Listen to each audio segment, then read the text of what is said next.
Están hablando allí en las inmediaciones del Ministerio de Educación. Elías Ramírez, contigo. Sí, Fabricio Núñez es quien está hablando en este momento, presidente de FENA. Escuchemos. No valora su futuro. Así que vamos, compañeros, hagamos un apoyo total a las reivindicaciones de los docentes. Reivindicamos totalmente la unión de la bandera de lucha.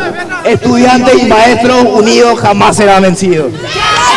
Bueno, y ahora vamos a hablar con él. Fabricio, estamos en vivo para Red Guaraní. En tu comunicado estabas reivindicando 5 puntos. Quiero que precisamente cada vez que te mencione el punto que vos dijiste de forma cortita me definas por qué. Hablabas de almuerzo escolar, ¿por qué? El almuerzo escolar realmente sabemos que no reciben alumnos de séptimo, octavo y noveno grado. Solamente son recibidos por alumnos de primero, segundo, tercero, cuarto y quinto, sexto grado. Es decir, primer y segundo ciclo. Nosotros creemos que es posible que los alumnos del tercer ciclo también reciban este almuerzo escolar. Hablaba de infraestructura, ¿por qué? El Ministerio de Hacienda, fíjate que recortó el presupuesto que era para infraestructura del Ministerio de Educación y Cultura. Así que nosotros exigimos queremos que nos expliquen por qué se hace ese recorte, pasando a depender nosotros exclusivamente del FONACIDE, el cual no es desembolsado otra vez en el colegio. Nosotros no vemos la infraestructura de los colegios vaya mejorando y mucho menos la educación en general. Vos ahí hablaste también FONACIDE, que es el tercer punto. Cuarto punto, boletos estudiantiles. El boleto estudiantil.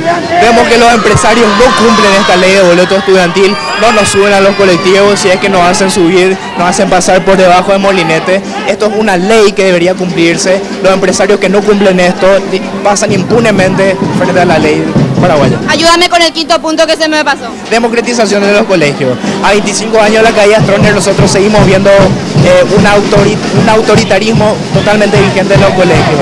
Hay colegios donde no se permite la fundación de centros de estudiantes y si es que hay centros de estudiantes son elegidos por los mismos directores. Perfecto, y nada más también ellos estaban mencionando de que no cierran las puertas a un diálogo con el Ministerio de Educación concretamente sobre estos 5 puntos. Sin embargo, recién van a hablar a partir del viernes, después de que los docentes terminen la movilización.